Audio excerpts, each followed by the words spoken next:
Hello, everyone, and welcome to another episode of the Nothing to See Here podcast. Hi, it's Frankie. It's Hannah. So, guys. Oh my God, we're Frankie bringing this up on air. What? All right, say it. What did I do? You didn't do anything. Okay. I didn't do anything? All right, that's nice. Usually, whenever you say my name as your intro, you're gonna yell at me. No. Notice how I didn't even pick a name. I've got nothing exciting to say, really. I did go on a date today. Oh. Yeah, I did. We went to a little tea place, and they had like 150 different types of tea. I am so wired, I don't think I'm going to be able to sleep tonight. Why did you drink caffeinated tea?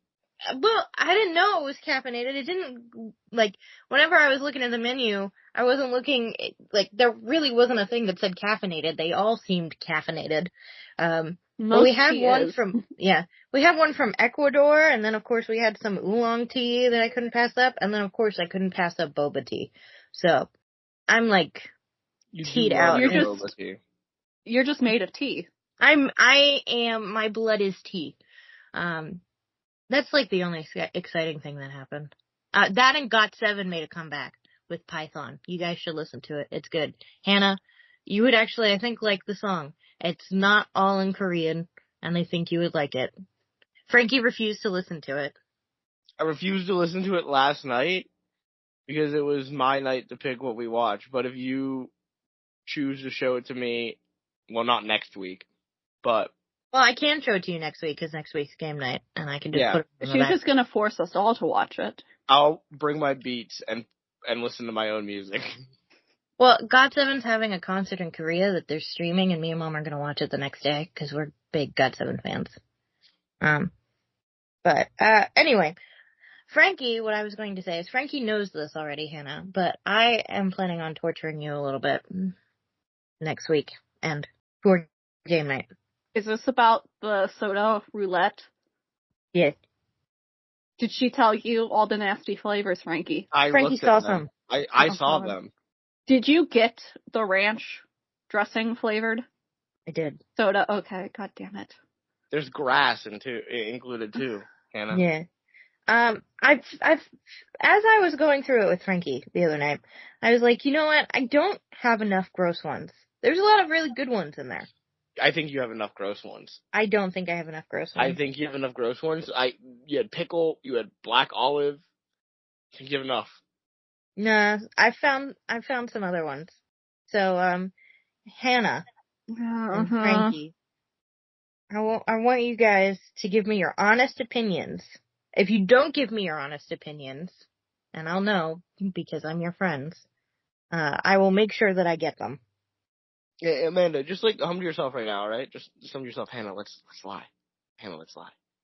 Okay. For our benefit. Okay. Right. Okay. All right, Amanda, you can stop humming. Okay. All right.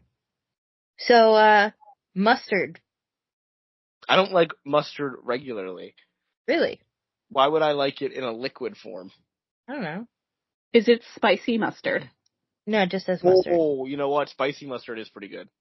Honey mustard is also very good. Honey mustard is good. I just don't. It's just regular yellow French's mustard? It says mustard. It looks yellow, but it could be any type of mustard. We don't know. Well, if it just says Dijon. mustard, I doubt it's any of the nicer mustards.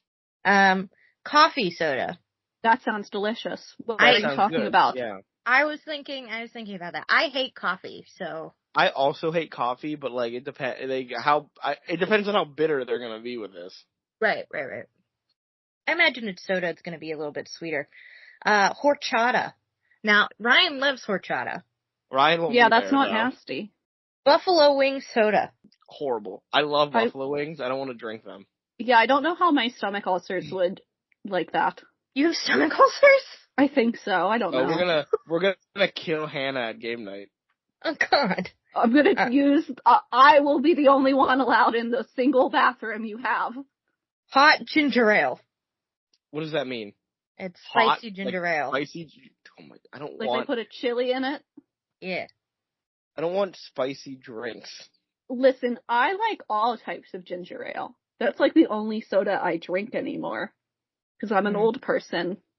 One of my favorite ginger ales is actually a wasabi ginger ale that you can get from Japan. And it's not hot. It gives you, like, the flavor of wasabi instead of the heatness of wasabi. And it's delicious. So, sweet corn. Have we sent this to the corn kid? Yeah, I don't does he know. know about it? I'm not sure. I only trust his opinion. Enchilada soda. No. This should not be a soda. I Peanut like butter? a good enchilada. I don't want it in liquid form. Peanut butter and jelly soda. Maybe? That I don't one know. might slap. That one might slap, but also like you know, you have like a peanut butter and jelly milkshake. Sounds delicious. Ooh, yes. Mhm. I don't know how it would be in like soda form. Bacon soda. No. That feels like it'd be salty. I mean, I don't think you're wrong. I don't think you're wrong. Dirt soda. No. I could just go outside and eat some dirt. That point. I imagine the soda would be better tasting, at least There a would little be bit. sugar in it. Yeah. Kitty Piddle. The fuck? It's called Kitty Piddle soda. Is that cat pee? I believe that's what it's called. It is. I refuse to drink anything that is defecation. That came out of any creature's urinary tract or butthole. Refuse. Apparently it has tropical flavoring. I don't It's care. just I don't gag want gift. it anywhere near me. You could tell me this would make me immortal, and I wouldn't fucking drink it. Unicorn yuck. Vomit? Yeah, it says unicorn yuck. I'd like to add vomit to my list of things as There's well. barf soda too. I haven't gotten there yet. Absolutely I'm not drinking it. not. No. Do you want? I want to me barf? see you down half the bottle before I even think about drinking it. Here's the thing: if I drink the barf soda, guess what you're about to see on the floor in your apartment? You're fine. It's going to be in the living room because I'm the only one in that bathroom. Yeah, that's why I can't do it in the bathroom. Hannah's in the bathroom because of her stomach ulcers and the buffalo wing soda, and I'm throwing up in your living room because I drank barf soda. Well, barf soda, it says it's orange passion fruit guava soda. I don't believe that. That's what it says. I'd have to sniff it. Breaking Bad Heisenberg blue cream soda. So meth Just the meth. soda. I might drink the meth soda. Yeah, that one I'm fine with. That didn't come out of anyone's body. Mm-mm. Cream My People. What did you just say? I believe it's a cream soda, but it's called Cream My People. I'm concerned. Fairy Princess soda. What would that even taste like? I don't know. Like fairy princesses. Chocolate soda. I would try that one. I would try that too. Chocolate soda with banana. I still would try it, but I would definitely not like it as much as just plain chocolate. Chocolate soda with peanut butter. I fucking love Reese's, so yeah. Chocolate soda with strawberry. Fuck yeah.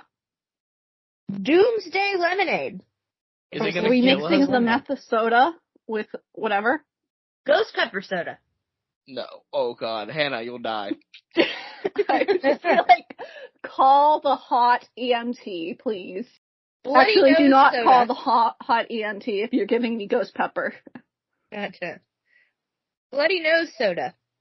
I'm gonna have to keep revising my statement. Nothing that's coming Out of a body in general. out of a body in general. Dragon drool. That came out of a body. Mm-hmm. It did. It's black licorice flavored. Ew. I like black licorice, but I don't know if I'd like it in a soda form. Dragon dung. Pirate piss. No. Frankie and I have signed the nothing that comes out of a body will I drink statement. So I don't know what you want us to say. Martian poop. Did you go to like the gift store that's like, hey, we have a bunch of gag gifts that you get your father at Christmas? I went to Rocket Fizz. Not sponsored. That's getting cut unless they sponsor us in the at the last minute. You got a week to clinch this sponsorship, Amanda. Martian soda. Taste the abduction. Oh God! By the way, can I just say I went on the Rocket Fizz website, the homepage. Mm-hmm. You want to know who the first person you see on the homepage is? It's Hulk Hogan, I know. It is Hulk Hogan. Can't believe this. God. Now I know these sodas are tainted. There's one that I'm super excited about, but I couldn't find it. It's Rowdy Roddy Piper, all What? out of bubble gum. Oh, a bubblegum flavored soda. Yeah. Have you never seen that scene from that one movie where From he's They like, Live. I came here to kick ass and chew bubble gum, but I'm all out of bubble gum? I have that movie. I have a special edition copy of that movie. That's one of my fucking favorite scenes ever. Stalin age. Like the mass murderer. Yeah, like Stalin. And what is that supposed to taste like exactly? I'm assuming like lemonade or a Communism. limeade. Communism. Okay, so it's potato lemonade. Mm-hmm. The Monkeys have a soda. It's a banana nut soda. Like the band? Yeah, the Monkeys. And then Snooki's Wild Cherry Soda. Well, that sounds delicious. Yeah, It but just it's tastes like the Snooki. Jersey Shore. Yeah. It's fake tan and cherry. I don't like the taste of sunscreen. How do and you that's know? what I'm assuming that's what fake tans taste like. Have you been eating a lot of sunscreen? No, but I assume it's terrible. That's fair. I am assuming, yes. But I also think that's fine to assume that sunscreen, which is not edible, tastes terrible. So yeah, I'm thinking about getting some extra gross ones. You have a bunch of extra gross ones. No, I don't. Do I have to remind you of the pickle and the black olive and the dirt and the butter? I forgot don't about have the I butter don't have the dirt soda. soda, Frankie. You don't have dirt? I don't have dirt.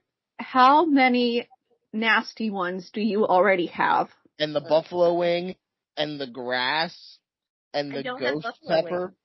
You literally told us you had buffalo wing.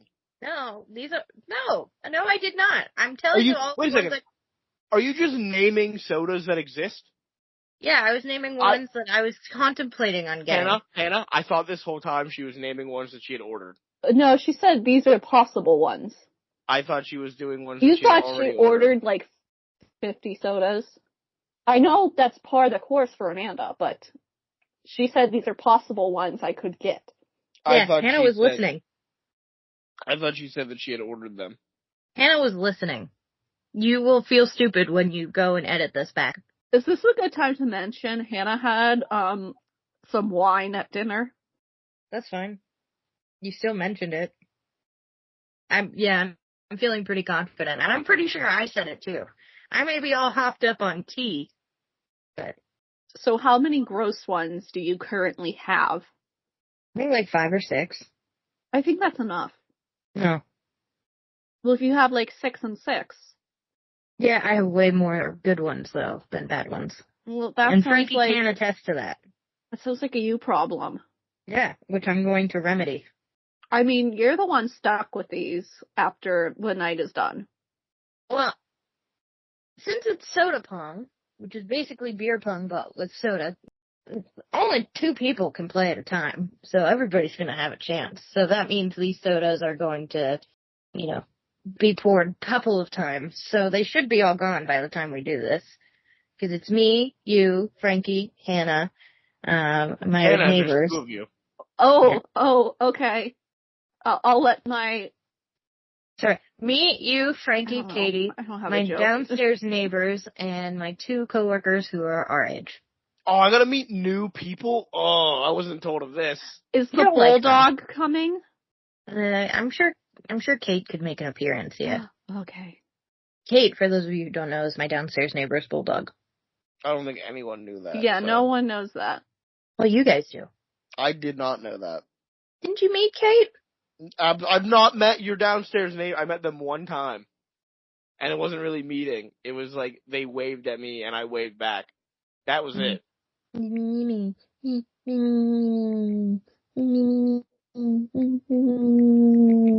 That felt unnecessary. It was fun for me. I actually had a really fun time doing it. Alright, so, do we know why we're here today? Talk about another shit film. How dare you? How dare you? I logged it into my letterbox. It got a 2.5 out of 5. How dare you? You know what? I think the Eternals would have been worse. Probably would have, but. By the way, we watched The Marvels yesterday. All because I wanted to watch, okay, we finished Shorang. One of the main actors there, the actor who plays Dogbird, Amanda had told me when we first started the show that he was in The Marvels, but it's been a while since we started the show. So I thought he was in the Eternals. And so I went over to Amanda's, and I was like, we can watch a good movie, which is a real pain, or we can watch what will probably be a bad movie in Eternals, but I'm only watching it because Dogbird's in it. And Amanda chose Eternals. I was like, okay, we'll watch Eternals. And then I was looking up the actor to see what his role was in the movie, and before we even started Eternals, we realized he's not in Eternals, he's in The Marvels, so we did get saved. I didn't have to fucking watch Eternals. Mm-hmm. It was actually quite good. Yeah, The Marvels is a lot better than people said it was when it came out. I had a good time watching it. Yeah, I really liked Goose the cat. The Flurkin, sorry. He's a Flurkin. Yeah, good movie. Great movie. So, very humorous. So, we watched Melody Time. Melody Time is a 1948 American live-action and animated musical anthology film. Barely live action. They can't get away with that. Well, they are. Calling it a live action. Well, they are. It was released to theaters by RKO Radio Pictures on May 27th, 1948.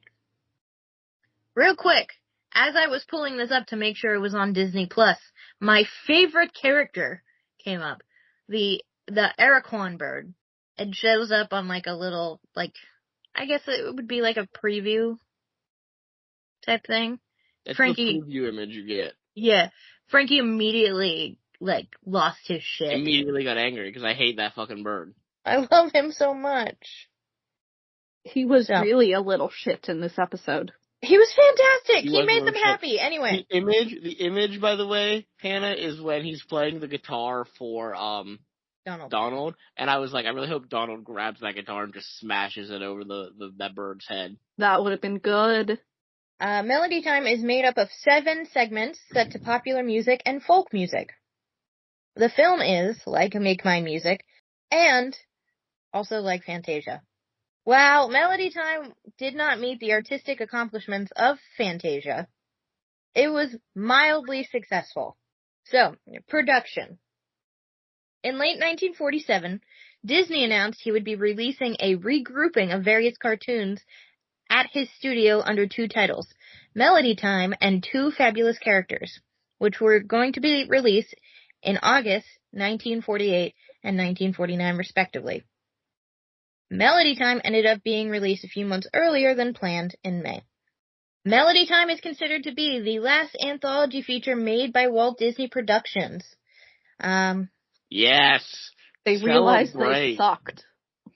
The next film to be released was The Adventures of Ichabod and Mr. Toad, which featured only 2 stories, so I guess it's not considered an anthology? I feel like it is, though. It's a duology. Maybe like a short film compilation? No, that's not even right. I'm so excited for Ichabod. Mm-hmm. I'm so excited for Cinderella. I never thought I'd be this excited to see a fucking movie. A full film. Anyway, these anthology packages features were little-known short film compilations that Disney produced and released as feature films during World War II. They were financially and artistically lightweight productions meant to bring in profits to allow the studio to return to fairy tale single-narrative feature forms. So the whole reason they did this was because the war was going on. I think they even recognized that this probably wasn't their best work, and they could do better. But they were limited with the staff that they had due to wartime and all that stuff. They did eventually return to that single narrative feature form 2 years after this with Cinderella. While shorts contrast in length, form, and style, which was a common thread throughout each, they are accompanied by songs from musicians and vocalists of the 40s, both popular and folk music. This sets it apart from Fantasia, whose segments were set to classical music instead. Melody Time was the last film the Andrews sisters took part in. They sang the 10-minute segment known as Little Toot. According to Wikipedia, Andrew's sister member Maxine said it was quite an experience. On the wall at the studio, they had a whole story in picture form. 2 songwriters played the score and Walt Disney explained it to us. It was a new thing for Disney. We sang the narrative. It was such exciting to work with Disney. He was such a gentleman. We also saw that favorite Disney juvenile actors, Bobby Driscoll and Luana Patton, who starred in Song of the South, and will also star in So Did Hurt My Heart, appear in the last sequence as 2 children who hear the story of Pegasus Bill. Find some new kids. This is going to be upsetting for you, Frankie. I'm ready. Melody Time was the last feature film to include Donald Duck and Jose until 1988 in Who Framed Roger Rabbit. That is upsetting, but even more upsetting was we didn't get all 3 of the Caballero, so what's the fucking point? We got the Aracuan bird. He's not a Caballero. He should be. He's not. There's 3 Caballeros. He's not one of them. Before I go on to this, this is going to touch into the fact that we had a content warning. Because we did. I'm not surprised. Yeah. There's a controversy around this. Oh, alright. Due to the controversy surrounding the smoking in Pegasus Bill, the segment was heavily edited when the film was released on VHS in 1998. This was the VHS that I owned. While the character of Bill is shown smoking a cigarette in several sequences, the edited version cuts these scenes, resulting in the removal of almost the entire tornado sequence and creating some odd hand and mouth movements for Bill throughout. Yeah, I don't remember the tornado scene at all. So this is your first time seeing the full Pecos Bill segment? Yeah. In a review at DVD Dizzy, it is noted that if one has an interest in the shorts, one will probably be upset to know that Disney has decided to digitally edit out contents of the 50-plus-year-old frames of animation. In the Melody Time section of the Your Guide to Disney's Animated Features, featured at the Empire Online, the review said of the editing, at least it was done for the U.S. releases, but not for the rest of the world. Go figure. The scenes were moved on the Gold Collection DVD release, although the Japanese Laserdisc and the version of the DVD release. The Japanese version of the movie is extreme. Damn. Shut up. Laserdisc and the version of the DVD released in the United Kingdom are uncut. For the first time in 80 years, the uncut version with Pegasus Bill's cigarette can now be seen on Disney Plus, alongside a Disney Movie Club exclusive Blu-ray that was released on November 2nd, 2021. That's what people were riding the streets for, the cigarette cut. Yeah, I know. I don't think I paid attention enough to the film to know if I was watching a cut or uncut version. They made the Snyder Cut people look like fools. According to a source, upon reviewing the music that Ken Darby had composed for Johnny Appleseed, Walt Disney scorned the music, describing it as, quote, like New Deal music. What does that mean? I don't know what that means. Darby was enraged and said to Disney, "That is just a cross-section of one man's opinion." Darby apparently was only employed at the Walt Disney Company for a short while after this supposed incident. So Disney didn't like the Johnny Appleseed thing, which is, I think, one of the most popular segments from this. Yeah, it's really ironic because that's the only one I knew coming into it. Yeah. And Jerry Beck, in his book, The Animated Movie Guide, comments on a risque joke in Pegasus Bill that somehow made it past censors. When Bill kisses Sue and his guns rise from their holster and begin to fire by themselves, simulating ejaculation. I don't think that's what it simulated. It gave me more Princess Diaries foot pop. Yeah, like foot lifting, yeah. Yeah. Yeah, I didn't think that one was really risque, but apparently it was, I guess. I don't know. Pegasus Bill is really big. There's a lot of references to Pegasus Bill in Frontierland, as part of the Magic Kingdom, right? There's a sign of Bill outside of Pegasus Bill's Tall Tale Inn and Cafe, as well as various images of him and other characters and their accessories around the cafe. a pair of gloves with the inscription, "To Billy, all my love, Slewfoot Sue," is located in a glass display case. In the world of Disney, Jose from Blame It on the Samba appears in a mural on the ceiling, among many other characters. Also in a glass case behind the windows of the All-Star movies, there's a script for Melody Time. So, I thought that was just interesting as a Disney fan myself. So, we did have a content warning. I'm assuming that it was for some of the stereotypical designs of Native Americans. Yeah, that's exactly what it was for. Yeah, in the Johnny Appleseed and I think in the Pegasus Bill one. Yep, definitely. And the wanton violence towards the Native Americans in the Pecos Bill. Yeah, for sure. Because, for some reason I was like, because don't get me wrong, again, recognize that Disney's racist, but it's been forever since I've seen this. Like, it's been since I saw it on VHS back when I had the VHS. An edited version of the Pecos Bill. Yeah. So I didn't really remember the Native Americans so much. I just remembered the violence, like the gun violence, and a little bit of the smoking. So I was like, oh wow, we're having a content warning for that. And then I saw the Johnny Appleseed thing and I was like, oh no, that's not why we're having it. Also, completely forgot that the Johnny Appleseed one, had so many references to God. I have notes about that when we get to it. So, I will say I was very familiar with the Johnny Appleseed segment, not only from Melody Time, but I believe it was also on the American Legends DVD. Let me double check what it's called. Yeah, Disney's American Legends, that had it was narrated by James Earl Jones. We're not going to be reviewing this, so I'm going to talk about it a little bit. It had the Brave Engineer, Paul Bunyan, John Henry, and the Legend of Johnny Appleseed. The Brave Engineer, made in the 1950s, Paul Bunyan, made in 1958, John Henry in 2000, and the Legend of Johnny Appleseed, of course, in the 1948 Melody Time. So, I did not know that James Earl Jones narrated that, though. That's kind of dope. Let us talk about these vignettes. I'm going to call them vignettes. The film plot is as follows. Quote, in the grand tradition of Disney... You can't say there's a plot. Whoa, plot. Can I finish? And no, then you there's no plot. This movie doesn't have a plot. All right. I'm going to finish. Read the Wikipedia plot entry and then... Yeah, I will. According to Disney, the film's plot is as follows. In the great tradition of Disney's greatest musical classics, such as Fantasia, Melody Time features 7 classic stories, each enhanced with high-spirited music and unforgettable characters. A feast for the eyes and ears, full of wit and charm. A delightful Disney classic with something for everyone. Not a plot. It's not a classic either. I believe it's a classic, so I think you guys are wrong.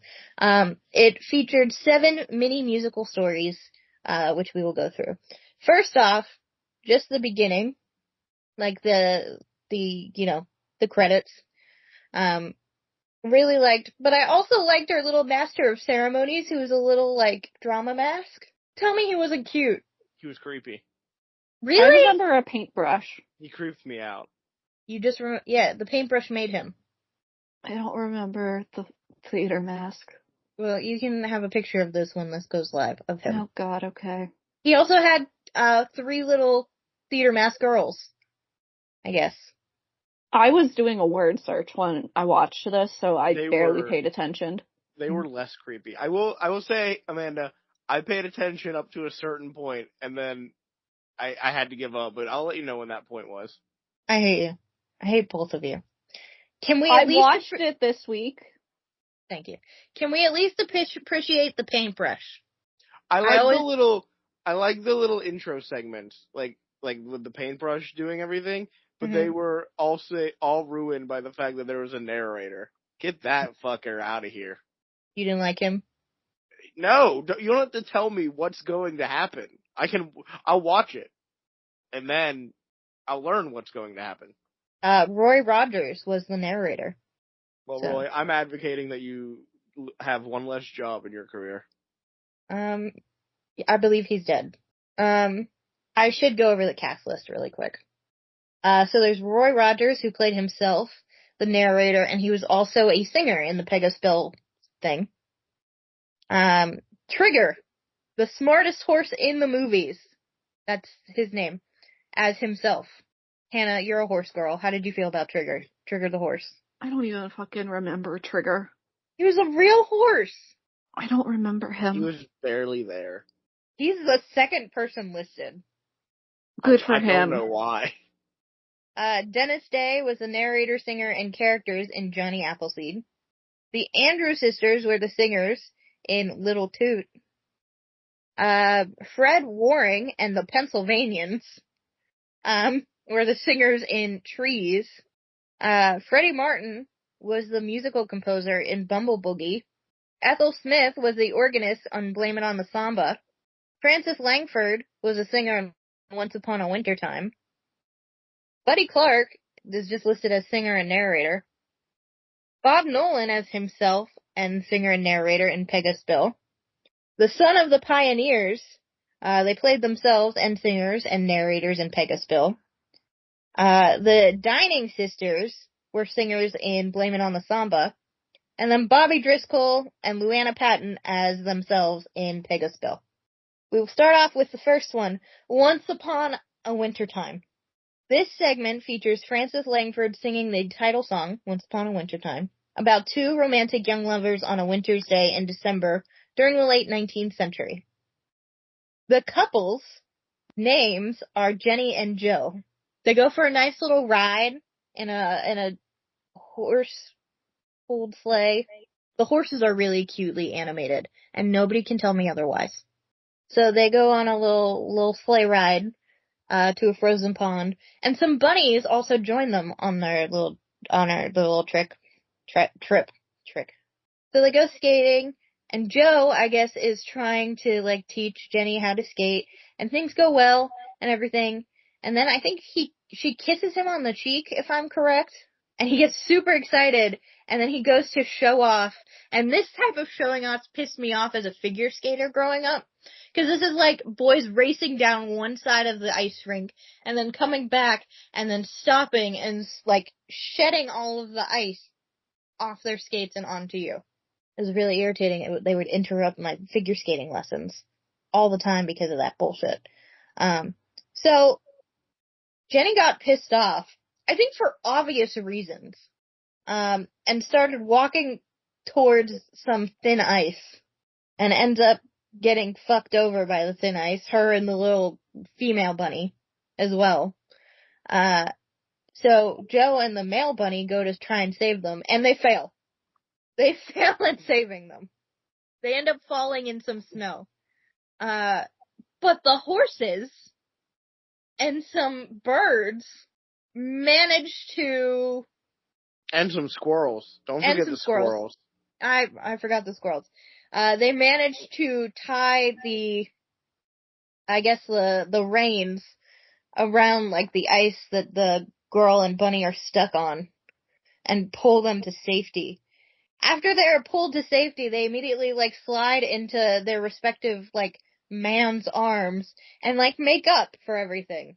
Wow, I like it because it's very nostalgic for me as a child. Don't go back with him. Are you saying they should date the horses? I'm saying that those horses definitely should get some sugar cubes and apples. I don't think they should date the horses, though. That'd be weird. I don't think, Don't partake in bestiality. Correct. That's a later Disney film. Yeah, shut up. Anyway, I'm just saying, what did the male bunny and Joe do? What did they do? They tried to help, and then they took the turn too fast. If it wasn't for those horses, she would be dead. She would be dead, yeah. She did pass out. Her and the bunny both passed out as soon as they saw, the waterfall cliff that they were going to go under, which very fair. I would have passed out as well, yeah. Yeah, so, this is interesting. Do y'all have any notes on this one? My only note is that it got way better after the song, and they just let the music influence the animation. Yeah, like the like whenever she was stomping away when she was mad. Yeah, that was all really good. The song kind of just like sucked. Yeah, no, the song. I was talking about love and romance. This isn't a time for romance. We need action. It did go from like 0 to 100 pretty fucking fast. Can I be honest with you? No. I think I blacked out during this sequence. This sequence and the following B sequence, I'm pretty sure I just blacked out. Oh, not Bumble Boogie. I loved Bumble Boogie. Bumble Boogie was the high point for me. It's all downhill from there, Anna. I started at the bottom and didn't even try to move. We'll move on to Bumble Boogie then. This segment presents a surrealic battle between a solitary bumblebee as he tries to ward off a visual musical frenzy. The song that played was Rimsky-Korsakov's Flight of the Bumblebee, which was actually a piece that was considered for inclusion in Fantasia. But they played a funky jazz version instead. Yeah, it was a swing jazz variation, courtesy of Freddie Martin and his orchestra, with Jack Fina playing the piano. Thanks, Freddie. I loved this. One, the bumblebee was adorable. Frankie? I love this whole segment.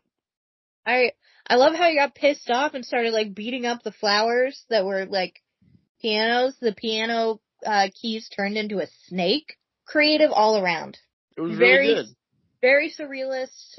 Very much 10 out of 10. Loved it. Now God's here though, so yeah. You ready for I would ask Hannah about her opinion on this, but apparently she blacked out. So we'll move on to Johnny Appleseed. My word search was much more engrossing than this film. This is when we become our real Christian parenting podcast selves, because I didn't realize Johnny Appleseed was so religious. Yeah, neither did I. I didn't realize he had a message from God. Yeah, I don't remember that part of the story. So, I don't remember specifically the God shit in what I watched as a kid, but I do know a lot about John Chapman now, and he was, kind of a crazy person. One, just gonna point this out, he didn't go around out into the wilderness because he wanted to be a pioneer. He was planting apple trees so he could stake his claim on land. He was the original squatter. Yeah, that's literally what he did. He was just planting apple trees because that was a sign that you owned something back then. It was, yeah, use was sign of ownership. So it wasn't like his godly mission or whatever. Granted, he did carry around a holy Bible underneath his pot, and he did wear a pot. There were some legends that I remember reading in school that he had a wolf friend. I don't know if I believe that. I imagine the wolf would have eaten him. But it is everybody's dream to kind of have a wolf as a pet. I think we should get coyotes as pets. That's fair.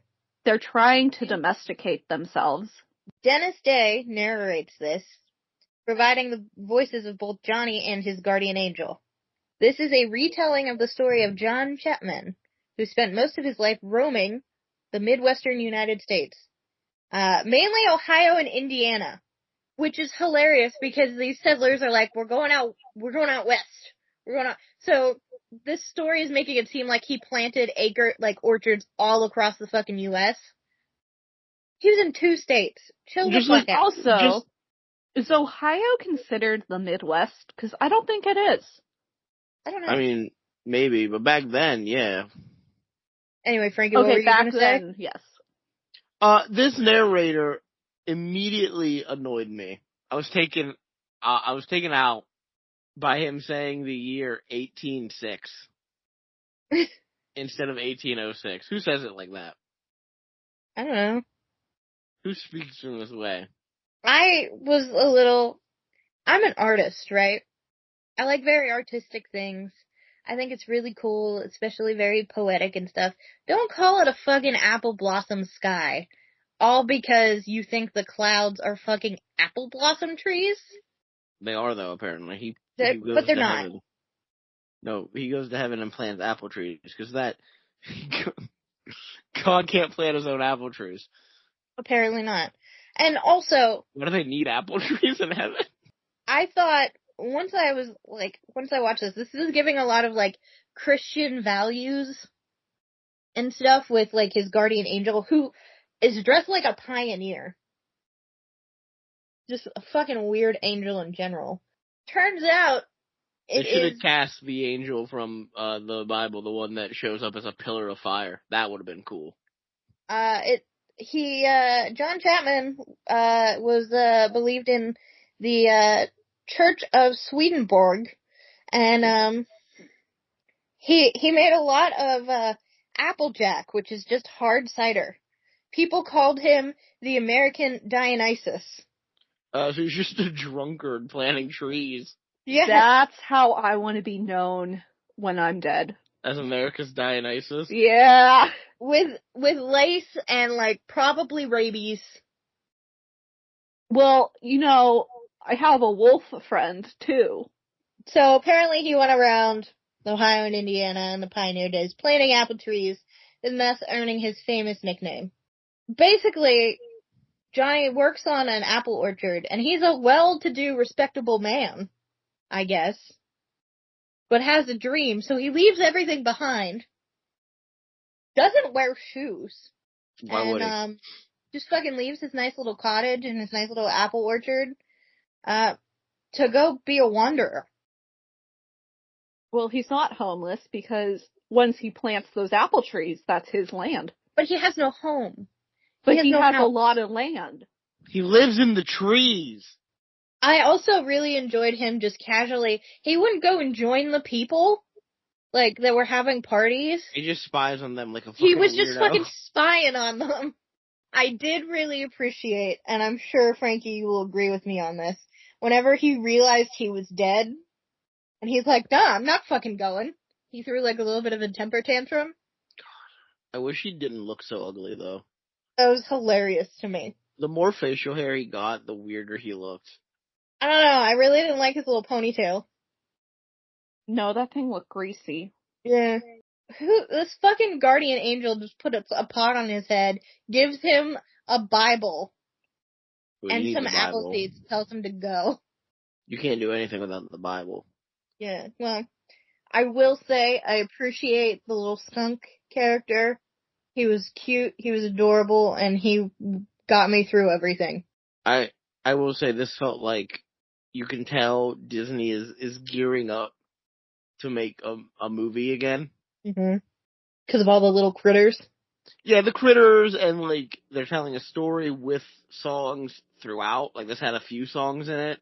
Mm-hmm. You can tell they're getting ready. They're gearing up. Alright, do we have anything more to say about Johnny? It's kind of giving the Mormon origin story. It is actually the Church of Swedenborg. Yeah, I don't know what that is. Apparently, this is the only thing I know about the Church of Swedenborg. Apparently they believe that angels have houses, just like us. Like on Earth or in heaven? In heaven. And there are different layers of heaven. I'd like to believe they have houses too. That'd be weird if they're just wandering around. They just sleep on clouds. Yeah, I kind of assumed we had houses when we die. Yeah, do we? I hope we do. Damn. I don't want to work, but I hope I have a house. I don't want to just wander. Mm-hmm. You guys are assuming you guys are going to heaven. You guys are gay allies. So that's not happening. Well, I want to go with my puppies. And all dogs go to heaven, so. Yeah. Not in the Catholic Church, they don't. I'm not Catholic. That was probably what ruined Catholicism for me. Once I was told that when I was like 10, I was like, this is bullshit. What do you mean my animals don't go to heaven? The most innocent creatures in the world? What are you talking about? They are freeloaders. Yeah, but we make them that way. They used to. Dogs used to serve purposes. They used to be hunting dogs and stuff like that. They've now become lazy. My dogs can herd cows. What cows do you have? If You're I not had giving them cows, a job, Hannah. Go get some cows for your dogs. I'm not allowed. Yeah. I'm not even allowed chickens where I live. I don't know if your dogs specifically could herd them. Yeah, I think Waffles would just bark incessantly at them, and Truffles would bite them. Well, that's what they're supposed to do. Yeah, Bite I know. them? They're supposed to nip at their feet. Yeah, the species is supposed to herd cows, but I don't know if your two dogs can. Truffles might just lay down and go to sleep. She is 7. Alright, moving on to Little Toot. Oh, this fucking boat. Nobody make a fart joke. I almost typed one out, but I restrained myself. So this is based on the story of Little Toot by Hardy Gramicki. Sorry. It is actually a 1939 children's picture book. It's about a little tugboat named Little Toot in New York City, who just wanted to be like his father, Big Toot, but he couldn't stay out of trouble. Yeah, just out of trouble, like committing mass murder and almost killing his father. Trouble. Yeah, I think the first thing that happened was he almost drowned his dad. Yeah, here's the thing. You don't know he's his dad at that point, and you see them almost kill. I put, nearly broke Big Toot's pride. What does that mean? Little Toot almost killed Big Toot, you fuckers. And then I find out, what do you mean Big Toot is his dad? This boat almost killed his dad? Yeah, patricide. Don't have children. And then he almost got caught by the police because he was blowing his smoke signals onto the, I guess the windows of a liner. Yeah. And the police chased him into this little, dock house thing. So he tried to be good and help his dad, but he helped his dad by swinging around the rudder, which then caused mass murder and knocked over, so many buildings in New York City. Yeah, hundreds of people are dead, minimum. And then was he banished? He was put in jail. Yeah, he was He went to jail. Chained up and banished. Exiled. Yeah, they chained him up. He was banished. His dad was disgraced and started, tugging the garbage. Yeah. The garbage barge. Trash now. His son was so bad. Mm-hmm. They showed Little Toot crying. I didn't feel bad for him at all. This is your fault. He's a murderer. Your actions have consequences. There are dead people now. Look what you've done. Was anybody else creeped out by the little buoys that were saying for shame or whatever to Little Toot, and the in the water? deep ocean? Yeah, and the water changed into their hands. I was a big fan of the lighthouse refusing to light him up. That was a good one. It was no, you don't deserve this. Anyway, a storm ends up coming, and there's a liner that's in trouble, and Little Toot sends out an SOS, and all of the big Toots, not his dad, well, his dad too, but a lot of other big tugboats, try to come, but they can't because the storm. So Little Toot has to pull the liner. I thought they actively refused to go help him. No, they tried. Well, he sent an SOS, and they didn't know he sent it, probably. They were just oh, somebody sent an SOS. I thought they actively refused to go help Little Toot. No. Didn't you see the water, stopping them? No. Frankie, back me up here. It was they couldn't get through the storm, or they weren't brave enough to get through the storm. Oh, okay. I like One my version better. So Little Toot has to pull this little liner, and he does pull it, with some help of lightning, spanking his ass. So I don't know if he pulled it or if it was the lightning. Anyway, Little Toot ended up going under the water, and then all we see is a life preserver. And this bird, for whatever reason, comes and stands on the life preserver and looks down and starts shedding a tear. But then some smoke comes out through the hole of the life preserver, and Little Toot's fine, he's fine, he made it, and he saved the ocean liner from, sinking or whatever. So he comes back in and he made his father proud, but at the very end, Little Toot, did he have a diaper on? I think it was like a bandage. I think it was supposed to be like a sling or something. Oh. I thought it was a diaper. Anyway, well, so that's where he got zapped. Mm-hmm. Oh. So, anyway, Little Toot. This boat sucks. He became a big Toot, just like Stad. I don't think he learned anything, though. He didn't learn shit. He saved one boat. That doesn't make up for all the destruction and death you've caused. Yeah.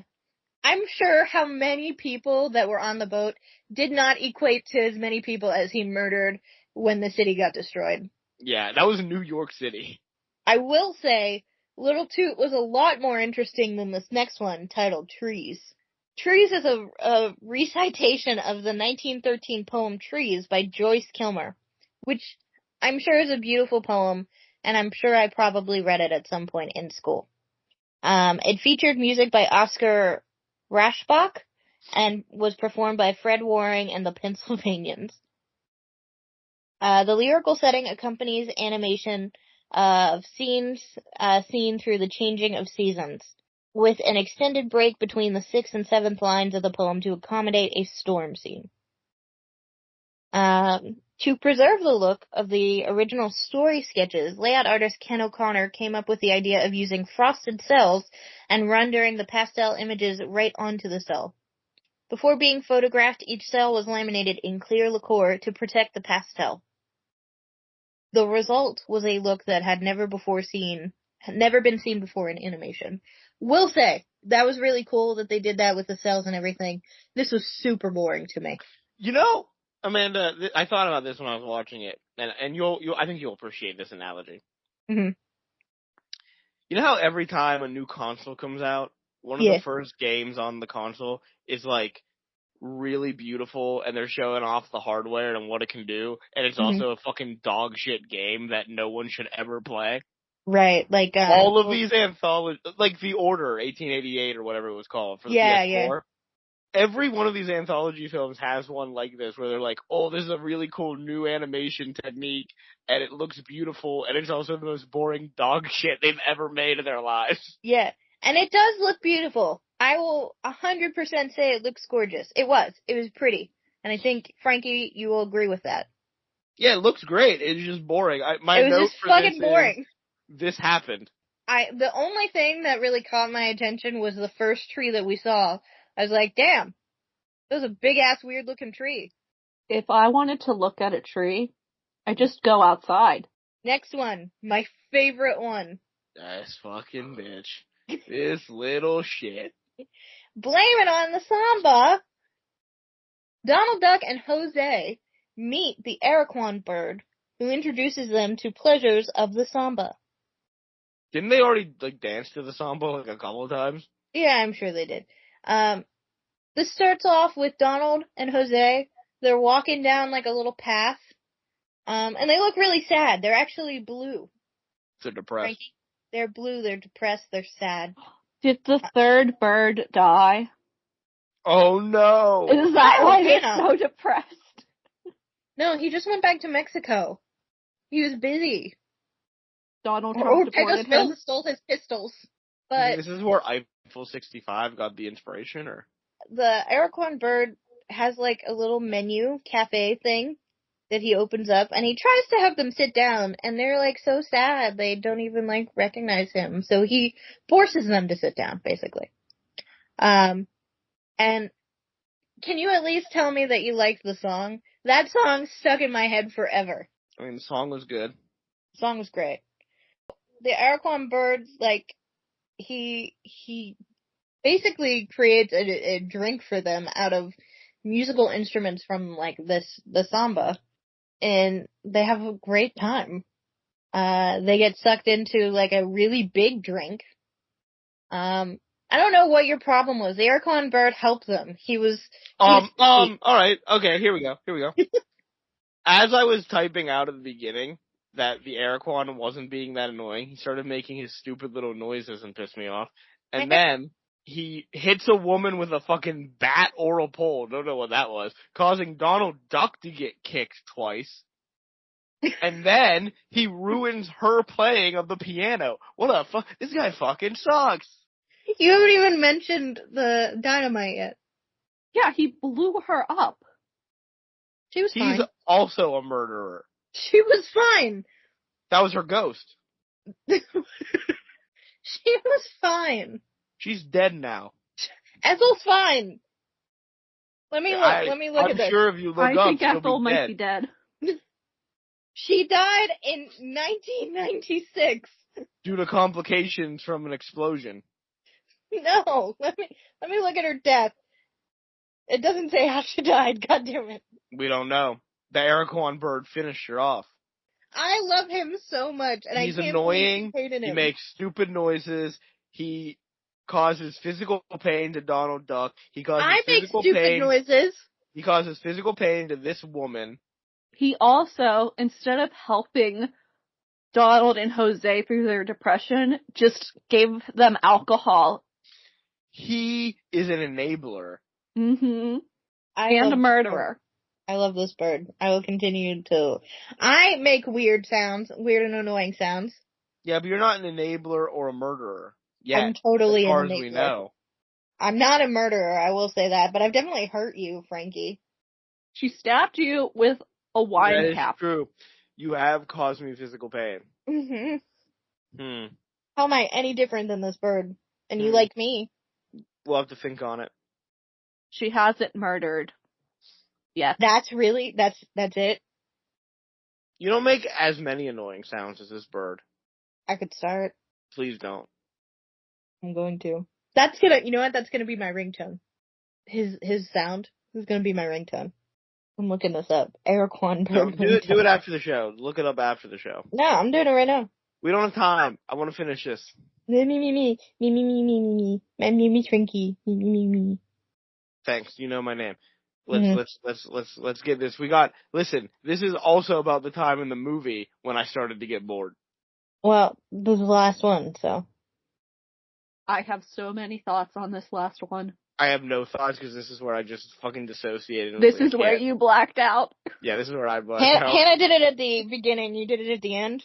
Yeah, I just wanted this to fucking end at this point. The finale is a retelling about a Texas famous hero, Pecos Bill. This retelling features Roy Rogers, Bob Nolan, the former's horse, Trigger, and the sons of the pioneers telling the story to Bobby Driscoll and Luana Patton. All in a live-acted introduction set against an animated backdrop, before segueing into the animated story.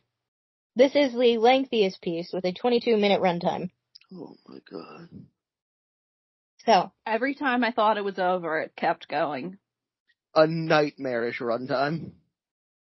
So, Pecos Bill is on a wagon heading out west with, like, his family and a bunch of other siblings. I think they said, like, 16?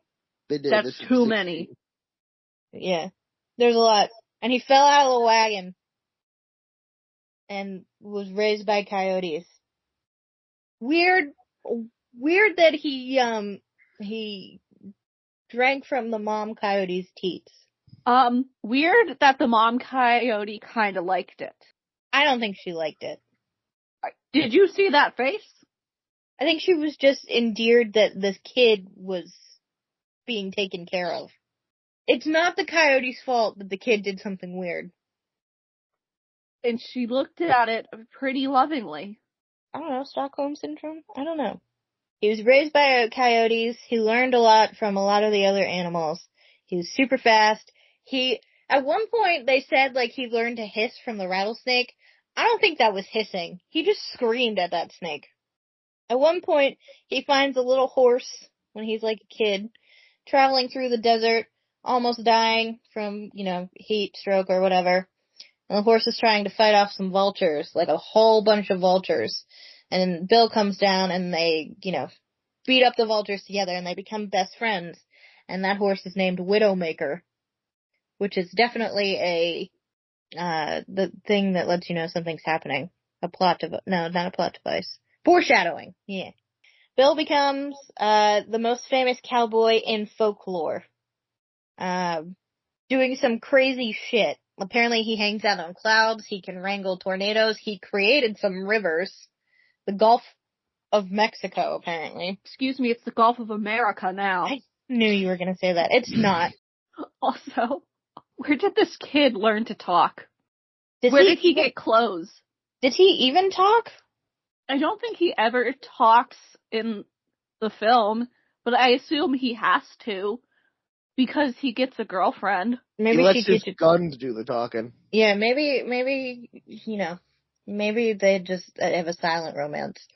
Can we talk about clothing? Can we talk about Sue though, and how pretty Sue was? Why was she riding in on a catfish? That's part of the legend. Okay. Like the Pecos Bill legend. I have so many questions. I'm not pulling up Pecos Bill's Wikipedia page. I'm not doing it. I'll pull it up. I have no notes on this story, so. Okay. You can pull it up. Tell me why she rides a catfish. I'll look it up. I'll look it up while you continue the story. Anyway, he ends up seeing Slewfoot Sue, and falls in love with her at, like, first sight. Which is fair. She's very prettily drawn. This starts the ill-fated romance between them. Widowmaker, his horse, becomes jealous. So jealous of Sue, that he does something awful to her. Bill ends up proposing to Sue, and they have a wedding date and everything. But she requests that he gets her a bustle, because those were popular. And I really enjoyed the fact where she put the bustle on and then proceeded to slap it in the mirror. That was hilarious to me. Bustles are fun. Yeah. Like, I'm just gonna throw that out there. Bustles are fun. Before they got married, Sue requested a ride on Widowmaker, which Bill was very nervous about for obvious reasons, because Widowmaker did not like Sue. Sue was actually really fine for a minute until the bustle started bouncing, and she bounced from her bustle off the horse into the sky and then back onto the ground so many times that she ended up stranded on the moon on their wedding day before they could get married. In the beginning, Luana asks the narrator why coyotes howl at the moon. Apparently, heartbroken, Bill left civilization and rejoined the coyotes, who now howl at the moon in honor of Bill's loss.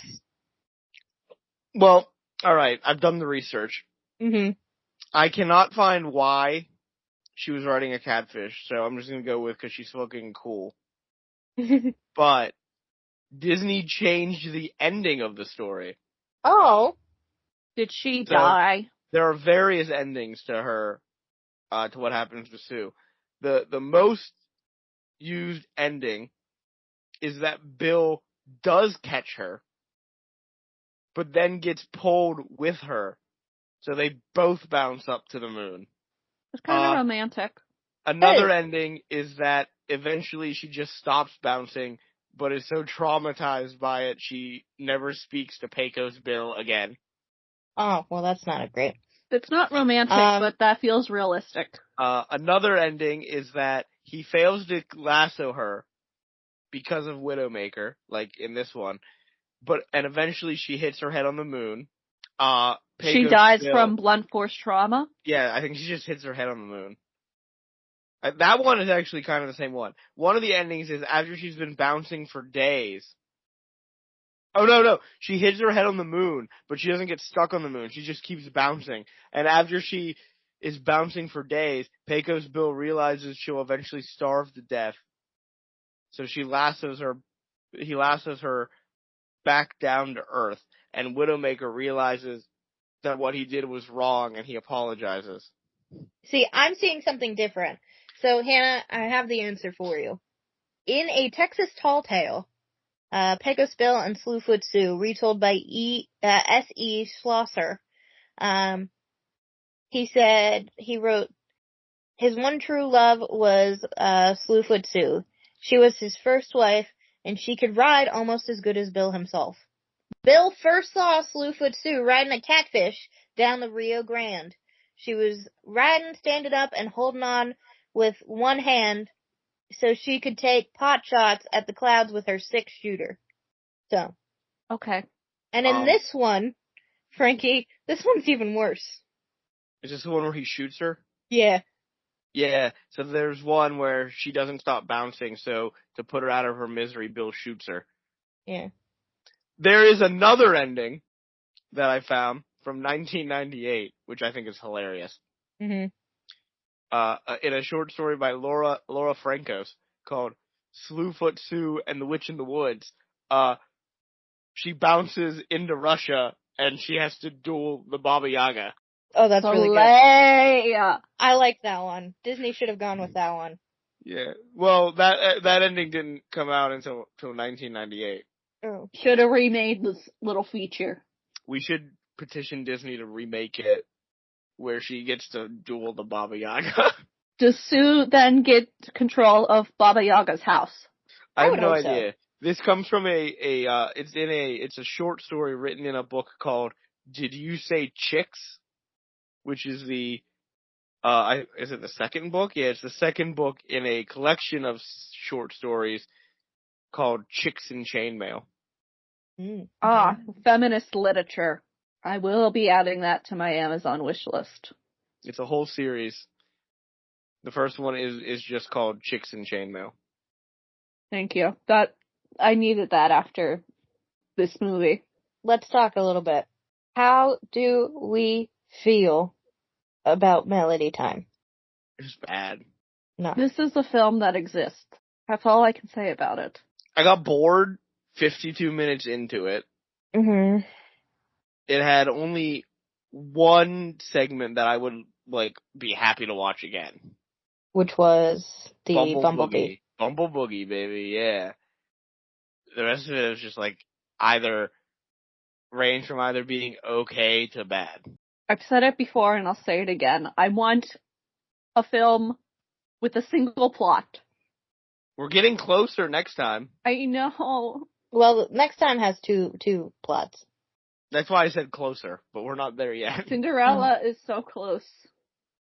Yet so far away. Cinderella. I'm so ready. Mm-hmm. I'm ready for those fucking mice. Alright, let's rate this. Frankie? What are you thinking? Top half or bottom half? I'm thinking top half.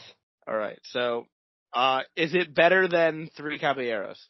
Ooh, maybe. What's below Three Caballeros? Make Mine Music.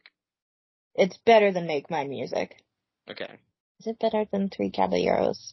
What's above Three Caballeros? Pinocchio. Where's Fun and Fancy Free at? That's at number 5. Oh, wow. Wait, is Make Mine Music? Make Mine Music is number 9. Oh, okay, thank God. You know what? I do think it's better than the Three Caballeros. Is it better than Pinocchio? No. Okay, so this is gonna be the new... No, it's not better than the Three Caballeros. Put it down. Oh, it's not! Alright, this is gonna be number 8 then. It is better than Make Mine Music, and I hope you guys will agree with me there. I think it is too, but that's mainly because I can't tell you anything else about Make Mine Music, so... Mm-hmm. Can't remember anything about that movie. Gotcha. Make Mine Music had the, abuse in it. The spousal abuse. Oh, I can tell you why I don't remember Make Mine Music, because I couldn't fucking watch it. That's the one I had the most difficulty watching. So yeah, number 8 is Melody Time. Mm-hmm. That's pushed Reluctant Dragon out of the top 10. Well, Reluctant Dragon should be out of the top 10. Yeah, I mean, it's only because we've watched only 13 movies, but... Yeah, that's about time that happened. Yeah, it's finally out of the top 10. Alright. And our number 1, just as a reminder for everyone, number 1 is still... Bambi. Cinderella might give Bambi a run for its money. Cinderella has one of my favorite pieces of animation, which is where her her rags turn into a dress. I'm excited to watch it. I haven't watched Cinderella in a long time. But Cinderella's not our next one. No, I know. What's it actually called? What's it officially called? What do you think it is? The Adventures of Ichabod and Mr. Toad, right? Incorrect. It is so dear to my heart. I'm sorry, what? Yeah. We're not? That's not next. Are you kidding me right now? I thought we were only 2 away from Cinderella. I feel like she lied to us. I didn't lie to you. I feel deceived. Did not lie. It is the next animated film, so dear to my heart, is live action. Oh no. Oh, yes. I'm so scared. Just as a little preview, and you should be scared. This musical mix of live action and animation centers on a young farm boy, Jeremiah, Bobby Driscoll, who Oh my god, this fucking kid. Who raises a rascally black lamb named Danny and works to enter the animal in a county fair contest. But to enter the contest, Jeremiah needs money. He also has to figure out how to keep the lamb in line, since it's always scampering away. He uses daydreams for answers to his problems and learns valuable lessons to achieve his goals. Frankie, can I tell you something to save you? I don't think that's going to be Amanda's next episode. Because the next episode Amanda has is episode 69. Oh. And I think she has a fun little break from Disney for episode 69. I hope so. We're gonna do Smasher Passes. Oh no. Wait, I thought we were doing the porn theaters. I was thinking about it, but then I texted you guys. What did I text you guys? Something horrible. Yeah, Don't reveal it yet. No, don't reveal it yet. Keep it a surprise. Keep it a surprise for the audience. Oh, yeah, no, I will, but it definitely is like a smash or pass related thing. Gross. By the way, just to let you know, so dear to my heart, not on Disney Plus. That's how much they care about it. Can't wait to see why they don't want it on their streaming service. Oh man, this is gonna be like brutal, isn't it? It is on Internet Archive. Yeah, it is. Of course it is. I just typed in controversy, and I don't know if there is one, but the first article that pops up when you do that is a WordPress blog that says, so dear to my heart, a little film with some big issues. That doesn't make me feel confident. Ooh. Well, we got 2 months till then. Oh, it's about child abuse. Oh, good. Yay, that's exactly what I want to see. I'm just reading something. The only thing I can see is the notion that Granny calls him out on correctly points out that she cares more about Danny winning the ribbon than taking care of him. So it's, not abuse, neglect, which is kind of abuse. I'm glad we get a little break before this. Yeah, we get a little break. Thank God. Yeah, so look forward to our Smash or Pass. That's not Pokemon Smash or Pass. Thank God for that, too. Good, because I was just going to say pass the entire time. No, you can't. I mean, she could. No, she can't. I think Hannah knows how to say the word smash. Everybody in my episode needs to have at least 3 smashes. That's unfair. That's not, we have to be honest about it. You can be honest. The ones that you could put them in order of who you would smash most likely to smash. No, but you gotta be like over a certain threshold for me to smash. I'm not gonna say smash if I would never. Then I guess we're gonna do So Dear to My Heart for episode 69. Well, I don't know what we're smashing or passing. You definitely do. Do I? I texted it to you. Is that honestly what we're doing? Yeah. I don't remember what you texted us then. I'm getting the group chat up right now. I have what it is, Hannah. Listen, you're gonna have to take the gamble then, Amanda. It's your gamble. It's your risk. Oh, Amanda. God damn it. Frankie, what are we doing next week? Well, I guess I'll preemptively strike at Amanda. We're going to WCW. We're going back. I don't want to go back. And I don't want to do your thing. But guess what? We're going back to WCW. We're going to watch the next episode of Nitro. We're going to have a good time. Are we going to bully Hulk Hogan? He's back in a neck brace. I can't wait to bully him. Looking stupider than ever. I mean, he is a stupid, stupid man. So we get to bully Hulk Hogan. We get to see... Can I, real quick, can we talk about how Hulk Hogan, I don't know if we talked about this before or not, but he got his ass booed? Oh, yeah. Oh, yeah. So they did the debut on Netflix. Raw debuted on Netflix, and Hulk Hogan came out to promote his fucking beer and shit, and he got booed so loudly. And beautiful. He got so much hatred that yesterday, WWE has brought back their Saturday night main event show, and it's like a primetime special they air on NBC every so often. And he was supposed to show up, and he pulled out because he was scared that he was going to get booed. He was scared? That's like not the official reason he gave, but everyone is like online is speculating. Yeah, he knew he was going to get booed, so he pulled out. Little bitch. That's hilarious. It is very funny.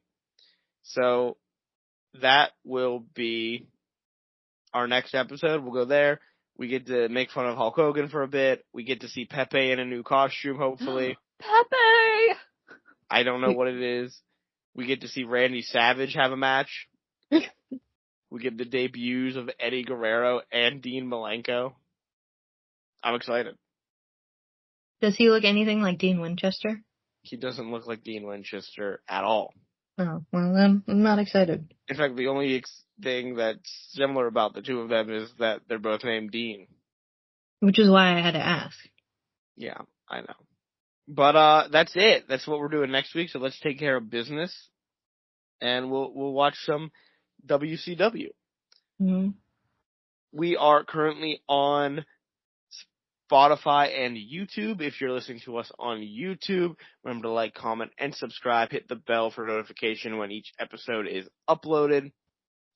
If you are listening to us on Spotify, remember to leave a rating and review. That helps out a lot.